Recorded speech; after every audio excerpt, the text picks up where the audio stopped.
Natuto namin ang istorya ni Mang Adriano at ni Nanay Lourdes dahil sa isang dokumentaryo na ginawa ng mga estudyante.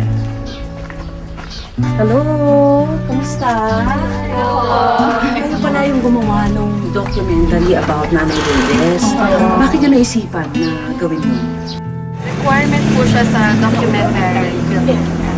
Napag-isipan po namin kasi para siyang kakaiba. Para bang ito yung first time na makikita mo dito lang. So at least, kapag ito, hindi lang more on academic, pati kung merong masakit na ganito, malalaman nila kung may lunas po. Gusto ko malaman yung reaksyon nyo unang pasok sa bahay nila nanay. Nakita nyo siya. Anong naging reaksyon nyo? Naawa Hindi po. po namin na-expect na ganun nga po kalagayan.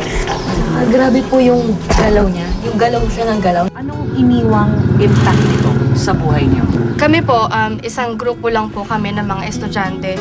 Pero nung napanood din po yun ng professor namin, ganyan, hindi rin po nila akalain yun. So mula sa isang Sinton School project, ngayon ipapalabas natin on national television,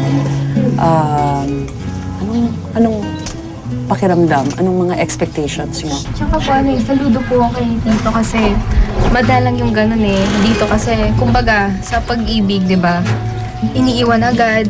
Tapos, pero ito, tignan nyo po, hindi lang tunay na buhay, kundi tunay na pag-ibig. Dito nyo makikita yung tinatawag na true love. At magtataka, wow, meron pa palang ganun. Umaasa pa ho ba kayong gagaling si nanay? Siyempre. Umaasa pa rin. Saan ho kayo kumukuha ng pag-asa na may gamot pa ang Ang sakit? kinukuha ko na lang sa magimalang ng Diyos para sa kanyang kagalingan. Kasi pag ang Diyos ang may kagustuhan, maraming posible. Kahit nung anong gawin mo, kung ayaw naman ng Diyos, hindi rin magagawa. At tanggap nyo na ho yun? Oo, tanggap mo. Kung may mensahe ho kayo kay nanay, ano ho ang gusto yung sabihin sa kanya? Gusto ko sa kanya na sana na magpagaling siya, na lagi siyang dumalangin sa may kapal, na sana pagalingin siya na sa kanyang karamdaman para may pagpatuloy niya ang kanyang mga pangarap sa mga anak niya.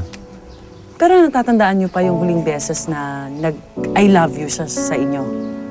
Basta, halimbawa, nung birthday ko, kahit hindi mo maintindihan, basta madaling araw, halimbawa, bukas ang birthday, mga alas 12, gigising yan. Halikan ka, tapos happy birthday, I love you, kahit hindi mo maintindihan. Nakailang albularyo ho kayo? Ay, sa albularyo, marami na. Bawat mabaltaan kong magaling, pinupuntahan ko. Okay lang, hindi kami happy rin. Nag-improve ho ba si nanay? Hindi, walang pagbabago. Basta sa dugo, may ba mana-mana. Pagka ganun po ba wala kang magawa? Kasi subukan mo yun sa kasi si kumari ko, hindi, ipapadoktor mo na tayo.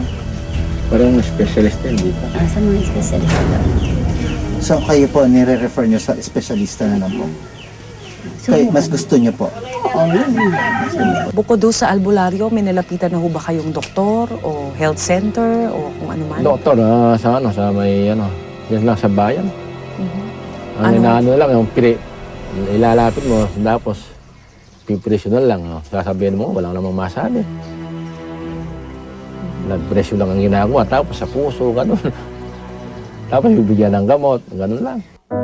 Tatay, namimiss nyo ba yung dating Aling Lourdes? O, siyempre. Siyempre, nung nakaraan nyo, minsan nakahiga ka.